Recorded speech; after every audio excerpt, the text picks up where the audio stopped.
Helicopter से पहुंचे Mahendrajeet Singh Malviya ovary बोले, हेलीकॉप्टर से पहुंचने की वजह आज 20 जगह हैं सभाएं।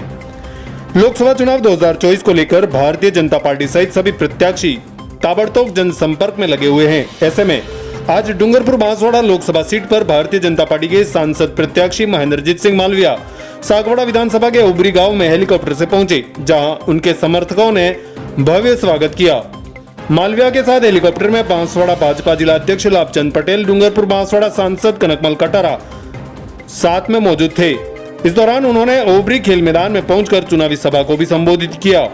इस अवसर पर डूंगरपुर जिला अध्यक्ष हरीश पाटीदार, नगर मंडल सागवाड़ा अध्यक्ष श्याम भट्ट, प्रदेश मंत्री एवं पूर्व विधायक अनीता कटारा, वर्तमान विधायक शंकरलाल डेचा, पूर्व जिला अध्यक्ष गजेंद्र सिंह चौहान सहित भारतीय जनता पार्टी के कई पदाधिकारी मौजूद थे। इस अवसर पर क्या कहा भाजपा सांसद प्रत्याशी महेंद्रजीत सिंह मालविया ने, एक बार सुनिए जरूर।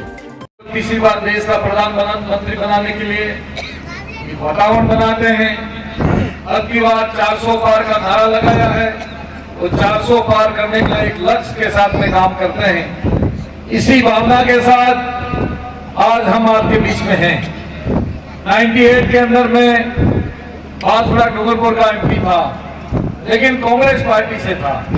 अभी भी कुछ समय पहले मैं कांग्रेस पार्टी में था और कांग्रेस पार्टी छोड़ के भारतीय जनता पार्टी में आया और 13 दिन में मुझे एमपी का टिकट मिला और टिकट मिलने के बाद आदरणीय मेरे भाई कनकमल जी कटारा वर्तमान में सांसद हैं। मैं उनके साथ घूम रहा हूं। मैं छोटा हूं, वो बड़े हैं और मैंने कहा कि आप आशीर्वाद दो। उन्होंने कहा कि मेरी दो हाथ से आशीर्वाद है, इस क्षेत्र का भी आशीर्वाद है। हमारे सबका लक्ष्य है कि मोदी साहब को तीसरी बार देश का प्रधानमंत्री बनाएं, देश को शक्तिशाली बनाएं, दुनिया में देश की ताकत को बढ़ाएं। निश्चित रूप से एक वातावरण पूरे मुल्क में और पूरे देश में बना है, वो मोदी साहब के पक्ष में बना है, भारतीय जनता पार्टी के पक्ष में बना है और हमारे विपक्ष की पार्टियां सब एक हो रही हैं और एक होकर नरेंद्र भाई मोदी जी को रोकने की कोशिश कर रहे हैं। लेकिन आपने सुना डुगरा कही गया, आपने नौड़ी एक ठेलाओं के एक कंडिया नहीं रही। निश्चित रूप की नौड़ी है जहरीला सांप ने मारी जाके अब आपने नौड़ी है थी रही है और नरेंद्र मोदी साहब को रोकने की कोशिश कर रहे हैं। निश्चित रूप से 10 साल में जो काम किया है मोदी साहब ने, वो ऐतिहासिक काम है। आने वाले कई सालों तक इतिहास में मोदी साहब को याद रखा जाएगा। कितने सालों से भगवान राम का मंदिर नहीं बन पा रहा था, एक झटके में भगवान राम का मंदिर बनाकर 22 जनवरी को प्राण प्रतिष्ठा करके पूरी दुनिया को दिखा दिया कि नरेंद्र मोदी कोई ताकतवर आदमी है, नरेंद्र मोदी कोई अलग व्यक्तित्व है। ऐसा कोई काम कर सकता है तो भाई नरेंद्र जी मोदी कर सकते हैं। साथियों, बुजुर्गों, नौजवानों, मैं अकेला भाजपा में नहीं आया हूं। मेरे साथ में 6 प्रधान आए हैं, एक जिला प्रमुख भी आए हैं, पार्टी के पदाधिकारी भी आए हैं और नगर परिषद के सभापति भी आए हैं। और अभी तो दिन 8-10 दिन बाकी हैं। मुझे ऐसा लगता है कि 24-25 तारीख तक आते आते कांग्रेस के अंदर कोई नाम लेने वाला नहीं रहेगा, ये स्थिति पैदा होने वाली। अब तो यहाँ पर आप पार्टी और कांग्रेस पार्टी का समझौता अभी आधा अधूरा है। कांग्रेस के एक साथी को टिकट दिया और टिकट देके कहा कि फार्म को वापस खींचो। उसने मना कर दिया कि पार्टी ने मुझे टिकट दिया, मैं चुनाव लड़ूंगा, और उसने फार्म नहीं खींचा और अभी कांग्रेस के उम्मीदवार के रूप में अरविंद भाई डामोर चुनाव लड़ रहे हैं। कांग्रेस के आदेश से ऊपर लोग कहते हैं कि हम बाप पार्टी से समझौता नहीं करेंगे और बाप भी कहता है कि हम कांग्रेस से समझौता नहीं करेंगे। आज स्थिति क्या हो गई है आप समझ सकते हो। ये कांग्रेस तो भीखाबाई की कांग्रेस, ये कांग्रेस तो हरदेव जी जोशी की कांग्रेस, ये कांग्रेस तो गोपीलाल जी पंड्या, माणकलाल जी पंड्या, गौरीशंकर जी उपाध्याय की कांग्रेस। उस कांग्रेस आज तार हो गई, जैसे पुरानों से तो नहीं है तार, ऐसे तार हो गई। और मुझे आप सबको जानकारी दे रहा हूं, आज कांग्रेस पार्टी का कोई नेता जिला कांग्रेस कमेटी बांसवाड़ा में बैठक कर रहा है और बैठक करके दोनों पार्टियों को एक करने की कोशिश कर रहा है, लेकिन उस बैठक के अंदर कोई एमएलए नहीं जा रहा है। ये चक्कर पड़ गया है। और यहाँ पर डूंगरपुर में 84 क्षेत्र से विधायक राजकुमार जी रोज एमपी का चुनाव लड़ रहे हैं। एक दिन में 84 गया था। मैंने काका से पूछा, काका जी यहाँ पर वायदा हुआ तो 8वीं पास को नौकरी मिलेगा, 5वीं पास को नौकरी मिलेगा, क्या हुआ? तो मैंने महेंद्र मालवीय अर्धनी नौकरी મળે अहमदाबाद, अर्धनी नौकरी મળે बड़ौदा, अर्धनी મળે सूरत, थोड़ा घना तो रही है हाथे हाथे फरी मળી जवानी। आज ये स्थिति पैदा हो गई है। पता नहीं इस वागड़ को क्या हो रहा है, वागड़ आखिर में क्या चाहता है। मैं दोनों जिलों की बात करता हूँ। आज बांसवाड़ा में मक्की पाकी में अपने वेला है यूक्रेनी जाई है एंडपंप में पानी एक धना तकलीफ है। डूंगरपुर में आवी जो तो समासनी मक्की हल्की हल्की पाकी थी, ये मक्की भी ठीक ढंग से नहीं पाकी है। हैंडपंप में पानी नहीं है, कुआं में पानी नहीं है, वेला में पानी नहीं है। पहले तो मैं रोजी से पूछना चाहता हूँ कि 5 साल तक अशोक गहलोत साहब के बगल में बैठ के खूब माल खाया, तो कम से कम 84 में पानी ले जाने की बात तो करते हैं। अब इधर थैयो ने लोकसभा का चुनाव लड़वा नक्की बढ़िया फिर मेरे मामले लड़कों को दाना कर रहे। 84 में हमने नौकरियां दे दी, बांसवाड़ा डूंगरपुर में भी हम नौकरियां देना चाहते हैं। अरे भाई कहां से नौकरियां दे, कोई बताओ। मुझे पत्रकार पूछते हैं कि मालवीय जी आपके और बाप पार्टी के बीच में टक्कर है। मैंने कहा कोई टक्कर नहीं है, तो बात में खाली चक्कर है। अगर महेंद्र मालवीय जीत के जाता है तो मोदी साहब के पास में जाके बैठता है। महेंद्र मालवीय जीत के जाता है तो आदरणीय खटारे जी को साथ में लेकर रतलाम बांसवाड़ा डूंगरपुर की रेल को मंजूर कराता है। महेंद्र मालवीय जीत के जाता है, रोज जी ने तो इस गांव को, इस क्षेत्र को पानी नहीं दिया, लेकिन हम वादा करते हैं कि हमारी सरकार के बनने के बाद इस 84 क्षेत्र में हम पेयजल की पानी का प्रबंध कर सकते हैं। और रोज अगर जीत के जाते हैं तो वहां दिल्ली में खाल मार्केट के अंदर पैसे मुंह में खाई सके, नटी बाजार का समझने की बात है। राज और पार्टी बहुत बड़ी ताकत होती है।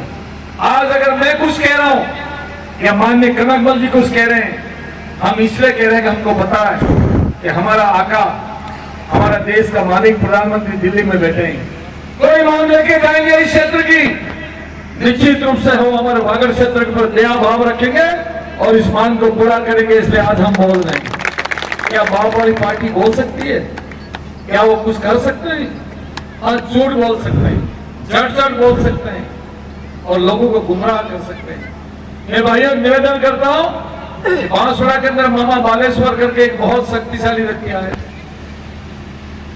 आपने कहा गर्मी रुक रहा जो गर्म, लेकिन पानी बड़े की। तो मामा बालेश्वर भी गर्मी था, वो आकाश में देख के कहता था कि पासे में सेट को पानी आवे, मन कर कहता पानी मुंह पाड़ी गयो। वो कहता मन कर के पानी मुंह पाड़ी गयो। तो मन के कहता कि मामा जी नाराज થઈ ગયા तो पानी नहीं पाड़े तो वोट डालवा पड़े। ये कहता कि वोट वगड़ियो तो वर वगड़ियो, वोट वगड़िया तो चुनाव वगड़िया, सब जनता ने वोट आपी। ये એટલો મોટો આદમી है, વધારે દાડા नहीं टकी શીખ્યા। तारा राजकुमार ने, खासकुमार ने कहा पता लगे भाई प्रजातंत्र बहुत मुश्किल काम है। जनता कुछ टाइम के लिए भ्रमित हो सकती है, लेकिन लंबे समय के लिए उनके साथ में नहीं रहेंगे और उस इलाके का विकास नहीं कर पाएंगे। और इसे निवेदन करता हूं कि सागवाड़ा विधानसभा की जनता ने शंकरलाल जी ढेचा को भारी बहुमत देके बनाया। आज शंकरलाल जी राजस्थान के मुख्यमंत्री जी के पास में जाके बैठे और राजकुमार जी एमएलए तो बन गए, लेकिन बांसवाड़ा के अंदर मुख्यमंत्री जी ने कहा था राजकुमार जी अभी 4 महीने हो गए, अपने क्षेत्र के विकास के लिए मेरे पास एक दिन आके उन्होंने नहीं बैठे। जब मुख्यमंत्री के पास जाना ही नहीं चाहते, आप विकास करना नहीं चाहते, तो उस जनता का क्या होगा? आने वाले समय में सागवाड़ा का जो रुका हुआ विकास है, आप और हम सब मिलकर करेंगे, कोई चीज की कमी नहीं रहने देंगे। ये बात भी इस अवसर में कह सकता हूं। विशेष करके मेरे आदिवासी भाइयों से निवेदन करता हूं, ये एमके का हमारा आदिवासी ने सरकार बना हुई है, आदिवासी ने हमारा अलग राज्य में कनक बंसी हुए हैं, कटारा है, कनक बंसी कटारा है ने, और शंकरलाल जी जैसा आदिवासी है ने, और आपका उम्मीदवार महेंद्र भाई आदिवासी है ने, ये अनिता जी बैठे आदिवासी है ने, और यहाँ पे कोई सरपंच प्रमुख भी बैठे तो आदिवासी। तो राज तो आदिवासी का है, पंच बने तो आदिवासी, सरपंच बने तो आदिवासी, प्रमुख बने तो आदिवासी, एमपी बने तो आदिवासी, और सरकार में मुख्यमंत्री बने किसी के तकदीर में तो भी आदिवासी बन सकता, किसी ने रोका नहीं। फिर मैं पूछना चाहता हूं उनको, फिर कौन सा राज आप इस वागड़ में लाना चाहते हो? सब झूठी बातें हैं भाई, सब झूठी बातें।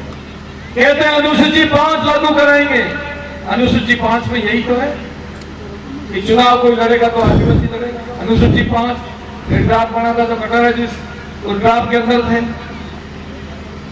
महिलाएं चुनाव लड़े, हमारी जमीन कोई खरीद नहीं सकता, नौकरियों में 45% आरक्षण की व्यवस्था, 50% में ओपन सबके लिए है, यही जो है अनुसूची 5 में। और क्या है? कनकबल जी में परसों शाम को 300 आदिवासी बच्चे एक जगह बैठे हुए थे, मेरे को बुलाया, मैं भी गया।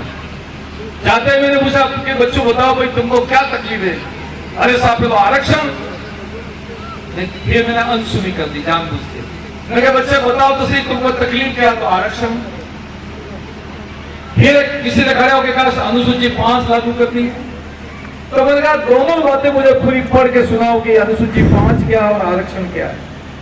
एक भी नहीं बोला। फिर मैंने पूछा कि बोलो तो सही आपको क्या तकलीफ है, क्यों नहीं बोलना चाहते?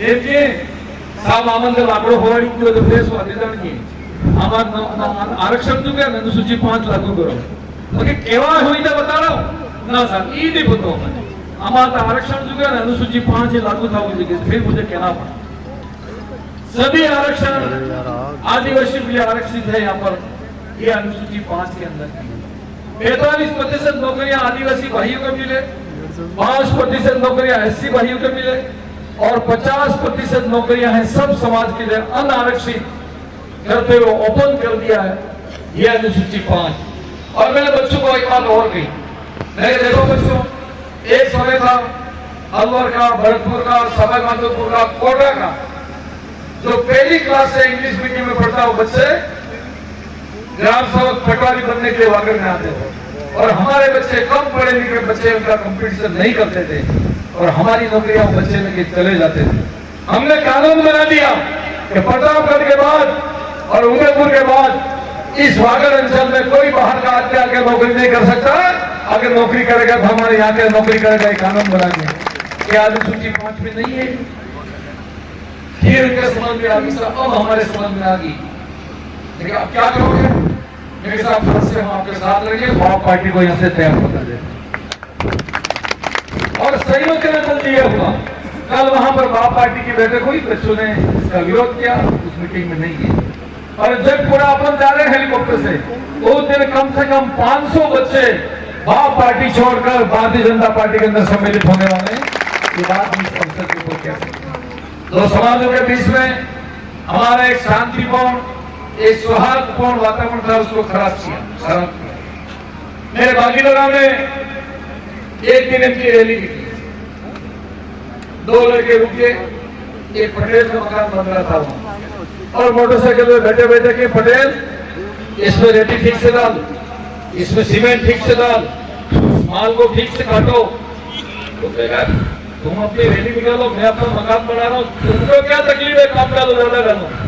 वो कहने लगे कि हमारा राज आ रहा है और ये जो मकान बन रहा है वो मेरा बन रहा है, इसलिए मुझे अभी से ध्यान रखना पड़ेगा।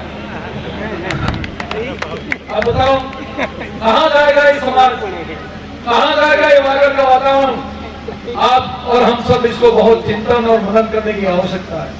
प्रजातंत्र इसलिए नहीं आया कि एक समाज दूसरे समाज के ऊपर कटाक्ष करे, एक दूसरे के ऊपर आरोप प्रत्यारोप लगे। हम 36 कौम के लोग एक जाजम के ऊपर बैठकर देश की आजादी के बाद इस देश को आगे ले जाना चाहते हैं। और उसका नेतृत्व आदरणीय नरेंद्र भाई मोदी कर रहे हैं। यही बात मैं इस अवसर के ऊपर कह सकता हूँ। आप सबसे प्रार्थना करता हूँ कि आप गांव जाओ से अपने परिवार से, अपने घर से वार्ता करो, और वार्ता करके 26 तारीख के दिन मोदी साहब के नाम के ऊपर एक एक वोट फूल के निशान के ऊपर पड़ना चाहिए। और मैं आप सभी से एक निवेदन करता हूं कि आपका दिया हुआ वोट एक कर्जे के रूप में मेरे सर के ऊपर रहेगा, उसको मैं धीरे धीरे करके पूरा। कल के पेपर में एक बात थी, ये लोग बाप वाले कहते हैं कि नरेंद्र मोदी जी आ गए तो हमारा आरक्षण खत्म कर देंगे। कल पेपर के अंदर साफ बात लिखी हुई आई कि आरक्षण को हम कोई हाथ नहीं लगाएंगे। फिर उन्होंने कहा कि अगर मोदी जी आ गए थे भारत के संविधान को बदल देंगे। प्रधानमंत्री जी ने कहा कि बाबा साहब अम्बेडकर ने संविधान बनाने के लिए 2 वर्ष 11 माह और 18 दिन लगे तो देश का संविधान बना है। बाबा साहब जिंदा होकर वापस आ जाएंगे तो भी संविधान को हाथ नहीं लगाएंगे। भारत का संविधान वहीं के वहीं है। मैं आप आदिवासी भाई से पूछना चाहता हूँ, आपके जो 2 बातों का डाउट था, एक संविधान का और एक आरक्षण का, दोनों ही बातें प्रधानमंत्री जी ने मना कर दी, फिर अपनी जिंदगी को खराब क्यों कर रहे हो? आइए सच्चाई का साथ दो, विकास का साथ दो, प्रधानमंत्री जी का साथ दो, और आगे पीछे भी सूखी धरती को हम हरी भरी कैसे करें, इस बात के लिए साथ दो। यही बात मैं इस अवसर पर कह सकता हूं। 21 तारीख के दिन देश के प्रधानमंत्री हम सबका आशीर्वाद देने के लिए वहां सुना रहे हैं।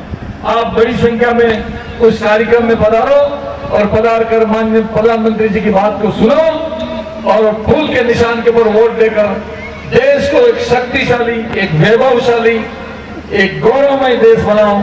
इसी भावना के साथ मैं अपनी बात को समाप्त करता हूं। बहुत बहुत धन्यवाद। जय हिंद, जय भारत। Sagwara live news. जी हाँ, लेटेस्ट खबर पाने के लिए चैनल को सब्सक्राइब कीजिए, वीडियो को लाइक कीजिए और शेयर कीजिए। धन्यवाद।